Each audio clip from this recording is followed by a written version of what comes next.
Hi there, and thanks for clicking on my video. Today I'm going to be playing with the new Age of Opulence palette from Beauty Bay. I'm excited to play with this one, so if you want to see what I do, then stick around. If you haven't been here before, my name is Rachel. I'm a homeschooling stay-at-home mom, and I don't know much about makeup, but I really like colorful eyeshadows. So if that interests you, you can like and subscribe. You can check me out over on Instagram, which is at Shimmers and Silver. Now, without further ado, let's zoom in and get to the tutorial. I've already primed my eyes using the NYX primer in white. I'm going to start with a pretty dense brush in the color Curfew. I've watched some tutorials on the Beauty Bay formulas, specifically Wilderness, but the Wilderness palette. And I've heard that they work best if you start with the darkest color and then blend it out, because I've heard that they're not terribly buildable on top of each other. That doesn't bother me, it's just a different technique to use. So that's why I'm starting with the darkest. I have to say, I don't understand the packaging for this product. I mean, it's kind of 1920s themed. Speakeasy, silk stockings, flapper. It's 1920s themed. However, the outside packaging has a disco ball and a giant blinging $sign, and it's dripping with gold. And I read the back of the package, and they're talking about the new Roaring '20s, which apparently refers to how 1920s was, there was a lot after, specifically after the 1918 pandemic, there was a lot of advancement in technology and transportation, things like that. And so the idea is these 2020s, something similar is happening as far as societal and technological advancements. Now, I don't dispute that, but I still don't understand what that has to do with disco balls and blinging $signs. So I think the outer packaging for this, especially considering how gorgeous the palette is and the name of the palette, Age of Opulence, I think it could have been done so much better, like the outer packaging. But at the end of the day, the outer packaging doesn't matter that much, because we buy the palette, hopefully, for the shadows. So, that's my piece on the outer packaging. I don't like it, and I'm moving on. This is my first time trying Beauty Bay formula. I'm curious to see if the shimmers will crease on me, but it's not the end of the world. I mean, I would prefer if they didn't, but nobody is close enough, except maybe my husband, to see whether or not my shimmers have creased, so. Okay, I might darken that up a little bit later, but right now I'm gonna move on. Taking a small blending or pencil brush, I'm going into Lavish, and I'm using this to blend out Curfew. So I'm putting it on the edge of Curfew, and then blending away.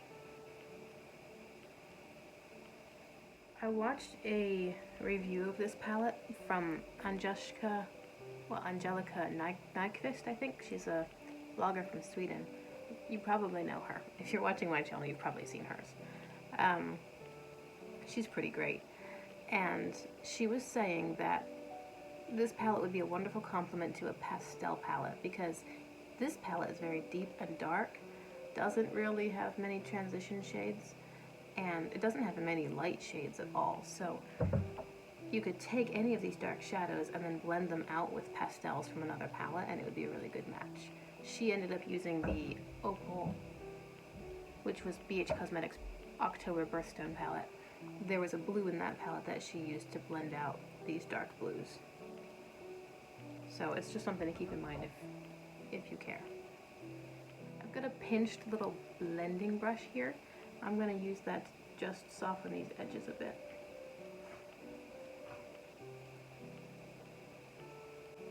I have not had any problems with patchiness yet.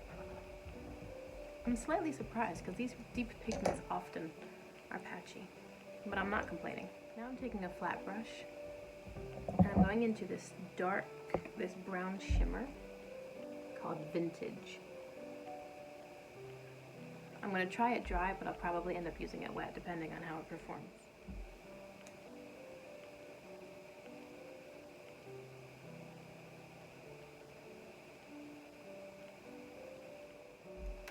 I'm going to try it with my finger.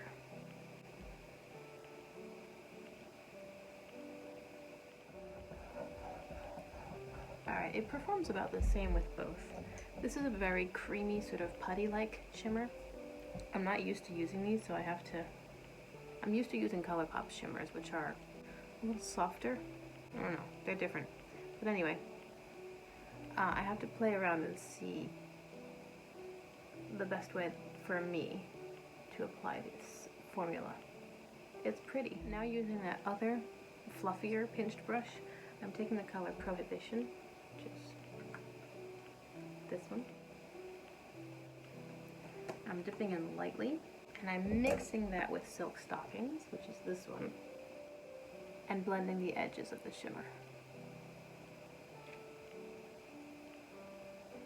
Blending shimmers into matte is kind of tricky because the formulas don't mix.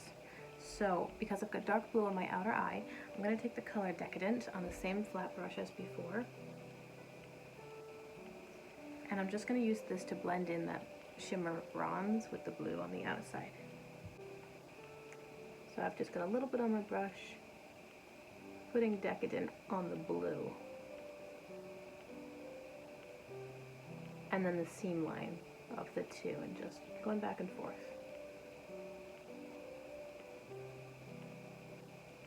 I'm taking a small pencil brush and the color Gold Digger. I'm going to use this on my inner corners.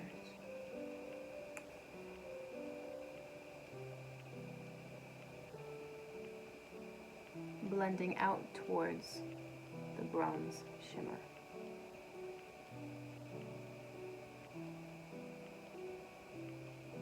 I'm going to clean up under my eyes and I'll be back. Here we go. I am now going to take that fluffier pencil brush from before, dipping into Hope. And I'm going to run this on my lower lash line.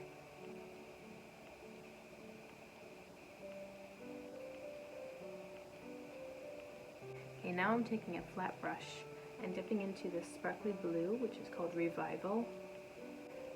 And I'm placing that on top of the Hope color that I just put down.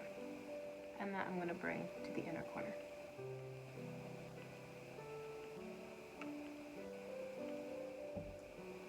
I'm back to that very small pencil brush, making sure it's cleaned off.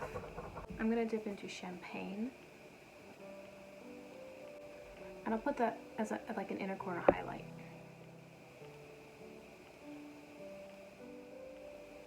Okay, I decided that I wanted to add a little bit of black in the outer corner. So I'm going to do so with that small pencil brush from before. And dipping into Noir. I'm being very careful to keep this only in the darkest part of the blue. I don't want to have to get another blending brush and blend it out, because if these shades don't build very well, it'll just create patchiness and start lifting off color. So I'm just tapping it gently in that outer area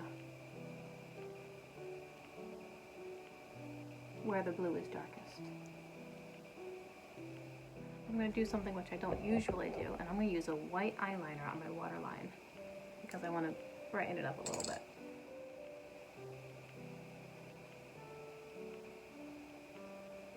So I don't know if I mentioned this before, I usually film these looks about 4:30 to 5 o'clock in the morning because I nurse my daughter and then I put her back to bed, and then I just stay up and get a little bit of time to myself before my children need me. Because of that, my lighting is terrible. I'm sorry. I do have a ring light, as you can see from my pupils, but then any other light I have is just yellow house lighting. So I couldn't see the undertones of the palette super well when I was sitting here in the dim putting on my eyeshadow. So when I went and looked at it later, I really wasn't very happy with the cool toned blue that I used under my eye because I didn't realize how cool toned it was.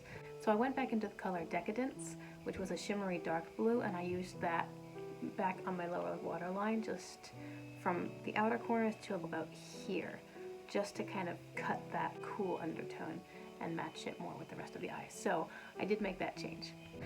Besides that, I did do a small wing, some black liner, some mascara, a little bit of highlighter on my cheekbones. And that's all. Hope you enjoyed this tutorial. Thank you so much for hanging out with me, and I hope you have a great day. Bye. I meant to put tape on. I did not.